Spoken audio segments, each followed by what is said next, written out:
Hey everybody, it's Jason Blaha here, and once again it is time for a full body workout. This is going to be a very long vlog. Did all the work I wanted to do today.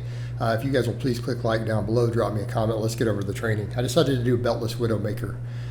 Yes, obviously stomach's going to poke out a little bit here. No way to do any vacuums on that. But again, stomach is feeling a little bloated this morning. Probably because of the amount of fiber and stuff I had yesterday. So I'll just live with it. But as we get leaner, that will get better and better. Continue to do the vacuums. Of course, I did some of the poses in there. You guys will see coming up. But yeah, in this case, you can definitely see from that angle, the loose skin is still there. Still some body fat, particularly when I have to brace my core to do a beltless squat. You know, and I think this happens to everybody, though. We're all used to that. So I'm going to do more beltless training over time. I think particularly once I get the waist smaller and leaner and I have abs and everything, because again the cut's going pretty dang good. It's coming along. I'm staying on top of the cardio, the diet, and you guys are watching it all real time. But I decided let's drop down. I'm struggling with that weight, but I'm like, let's do some Widowmakers. Let's do Widowmaker squats. So I grabbed a weight. I'm like, I bet right now this is going to be hard for 10, and then I'm just going to do breathing squats, especially beltless. All right, especially beltless. So we got 10 plus 4 there, and then I immediately went over to a pullover, and I'm like, let's do the old school approach. The real old school is to do that Widowmaker squat and then a set of pullovers, like really hard pullovers. So I went with a weight that's really hard for 20, because you guys have seen me doing it with a 45. I'm like, let's grab 70 pounds, right? And then I did a little side chesting. This angle is as good as the other, so I did some after the benching too. But I'm like, yeah, it's really hard to do that then. So it's like, what I'm doing is the vacuums every morning, early in the morning while I have an empty stomach. I'm doing the pullovers every workout. And what I'm doing is training that waist to get smaller and smaller again. When I was younger, I actually had a pretty small waist for a while when I was younger, even lifting. So even though I lost weight, I still had loose skin, but my waist was down to like 30 inches when I was a runner.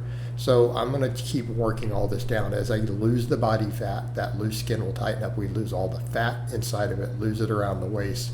I'm going to do this whole old school silver era to golden era physique thing, and I'm going to stay on top of this.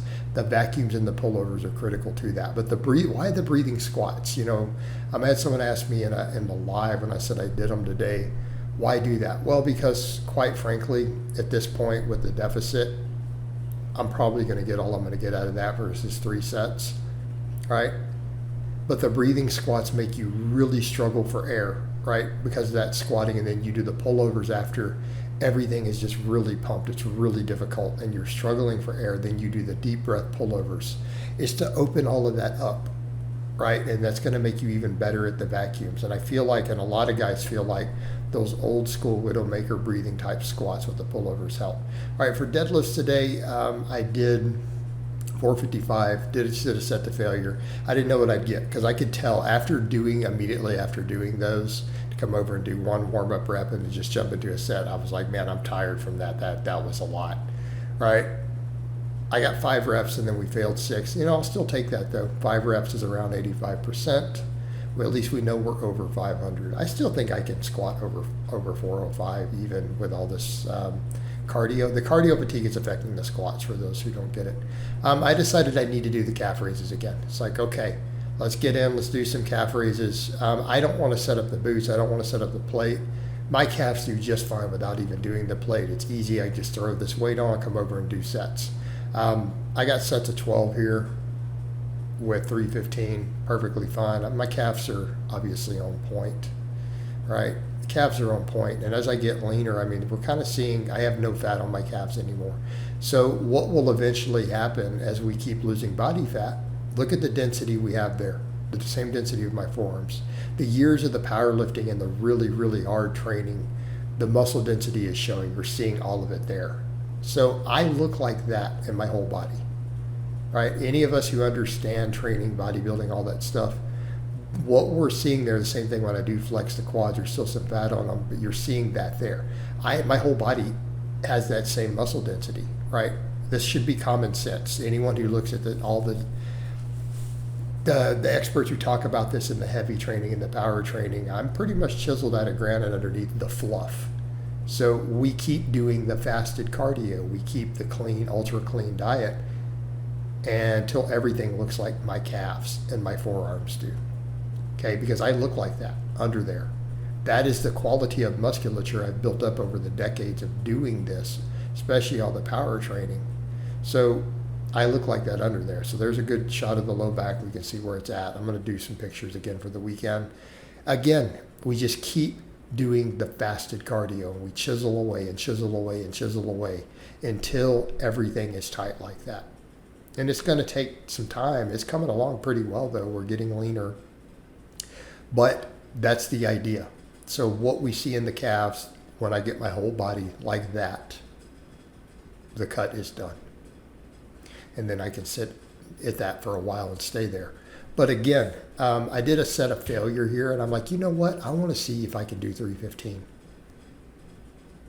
With all this cutting, so I got a PR there. Normally I only get 10, right? I got 10, 10, and 8 with this. I got 11 reps there with that. All flat back. I'm like, I know I'm fatigued. I know I did the Widowmaker. I know I did the Deadlift. I know I did a set of pullovers. I just did that to failure. My chest is fatigued.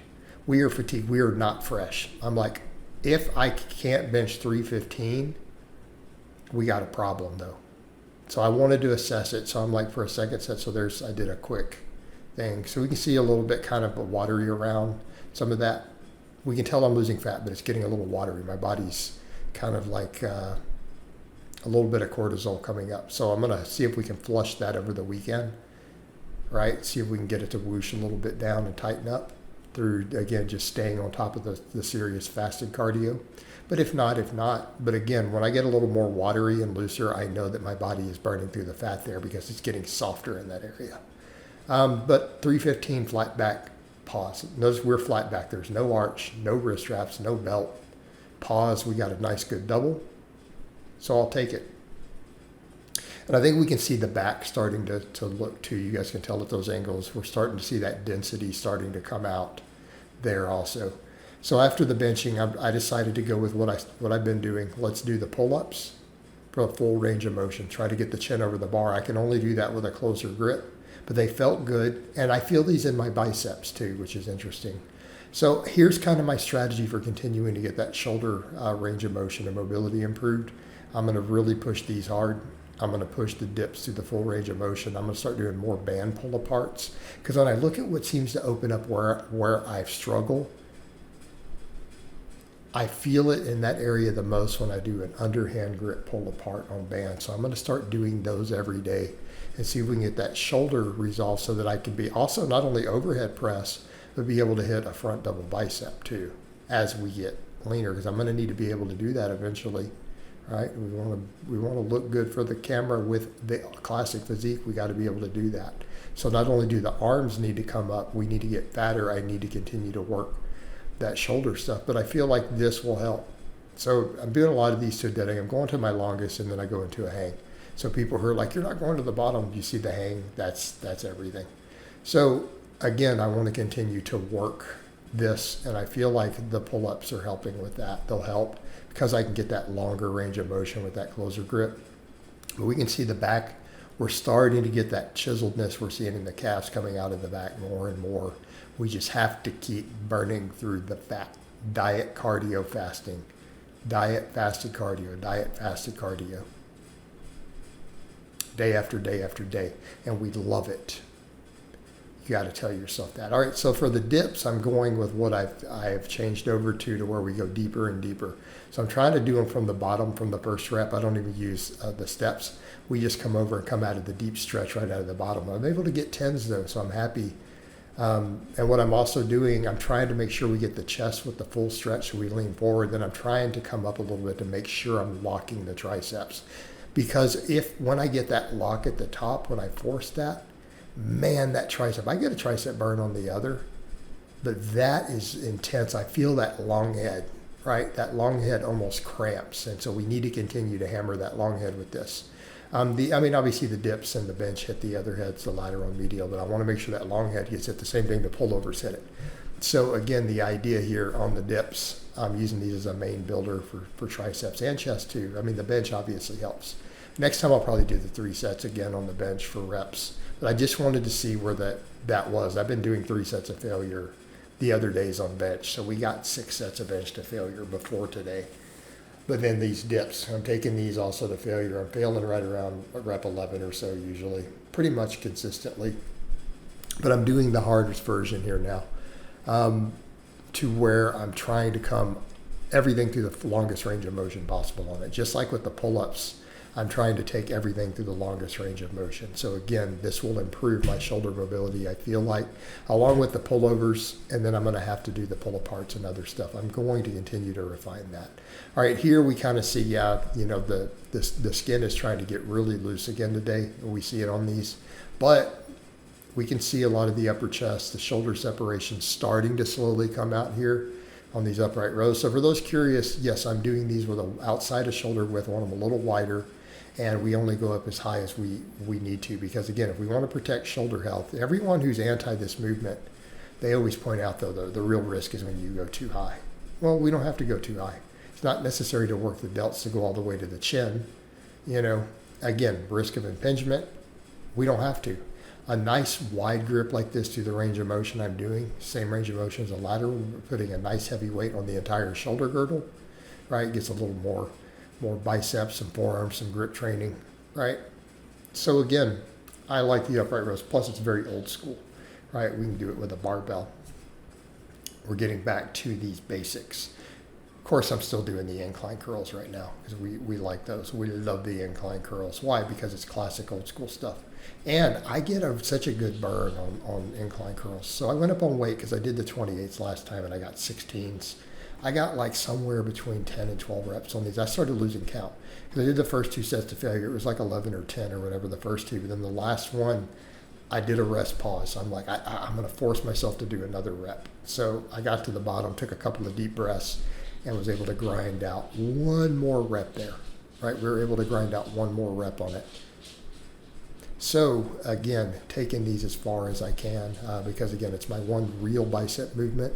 So I want to push everything into it. Now, the interesting thing, I feel those pull-ups quite a bit though. When I go to full range of motion up to the top, it feels like a curl, if I'm going to be honest. And I've said that before. That's kind of my thoughts on that. When I go all the way up, I don't really feel my back anymore. It feels like purely a bicep exercise up at the top. And that's okay. But keep in mind, I was also pointed out in that picture I thought was interesting. Everyone thought my arms looked biggest in that old, whatever your picture that was. I wasn't doing any direct arm work. Just want to point that out. I was doing 0 direct arm work. I was doing neutral grip pull-ups and dips and lots of pressing. So it's fascinating to me. It makes me even question in my own head, do I even get that much out of curls? But I feel the incline curls, so I'm going to continue to push them no matter what. I love the burn, so even if we could argue about this stuff all day long, I could in theory pull-ups and chin-ups really do it. I feel like for me they didn't, but when I look at those comparative pictures, I hadn't been doing any curls for years really. And it was just pull-ups for the most part. And my arms looked the biggest. People were like, your arms are bigger there than now. I'm like, what? But it was dips and pull-ups. But I feel the incline curls, so I'm going to keep doing them. Mainly because they give one heck of a burn and a pump in my biceps. And they were a favorite of the old school guys, so I'm just going to continue to do them, and I'm going to push them hard. And then I finished here with some pullovers. Because I only got the 1 set, I'm like, let's do 2 more sets here. Let's get 3. I know I only did 1 set last workout, and I pushed up 50 plus reps with a 45, but I'm like, let's try to grab the 70 and try to get at least 20 reps, try to get 20s. So again, pretty challenging, honestly. Because again, pullovers and vacuums, that combination is really a big deal, I think, to getting that classic look, especially when you get the little small waist from the side views with the vacuum poses and stuff. It's absolutely critical. Obviously, you have to be lean enough. I'm not lean enough. But I think we see when I do those poses from the side, it becomes very obvious that my waist is going to be really small doing that stuff once the body fat gets down. But I'm going to keep hammering this stuff to make sure, because what we're looking for is to have our rib cage and all the muscle supporting it as big as possible so that we can create the most classic egg shape possible. So again, we hammer the vacuums, we hammer the pullovers, and then we just keep getting leaner, right? We keep getting leaner and leaner. And I don't do any real weighted ab work. I might do some hanging leg raises again. I have people ask me, are you doing any ab work with this? I'm like, I do really high rep crunches sometimes at night. Sometimes I do like 200 at a time. So again, did 2 sets of these with the 70 pounds. So I'm going to push this with the plates. And I kind of was like, oh, I don't like doing the plates. It's too much on the grip, but it's like I need to quit whining and just do the plates. I feel the plates the best. It replicates a dumbbell really closely in terms of the angles, and I like that. My adjustable dumbbells, it's not safe to go heavy. Like they're going to slide off and bust my face. So the plates is a better choice, but it's like, so I'll eventually go back to my 2 plates. I was only getting 10 to 12 with the best with those.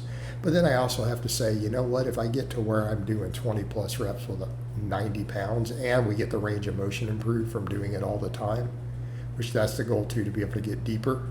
Because these are deep, a lot of these are pause. That is literally my full range of motion. But again, we're talking about that shoulder health, shoulder mobility. That's going to improve that too. But if I get to where I can do 90 pounds for sets of 20 deep, I think we're in a really good place. I'm not even going to be really worried about it any further beyond that, right? I'm not going to be worried about it further beyond that. But what I also decided to do at the end of this, I'm like, I want to do some of the banded curls again also, mainly because when I was doing those heavy pullovers before, I was getting some bicep and inflammation. So I'm like, let's do some really high rep band curls just to finish, just to make sure we get some blood flow to the biceps and everything, because I like these and I get a good pump and it's good for the tendons. And so I'm just going to do them at the end here, and continue to do that. But there we can see now, once the waistline gets tighter, the skin and the fat tighten up. Again, now that we're seeing a good pump, we're seeing this angle, we're seeing the shoulders and the biceps getting a pump here, which again gives a really good idea of where I'm going to be once I get leaner and tighter. So I'm still at 210. So when I get down to 190, keep doing the fasted cardio because it's going to happen. This gives us, again, another really good idea of where we're going to be. So chasing that classic physique. And as we don't want to overdevelop the shoulders, don't want to inject your shoulders, you don't want to use huge amounts of gear. That's what creates that crazy look that doesn't match that aesthetic. But here we can tell the shoulders, this is actually about what we want in terms of balance there. So I just need bigger arms and a smaller waist and to get leaner. And I think we'll be in a good spot. But really happy with today's workout, so I hope it's been informative, and I'll talk to you guys and gals next time.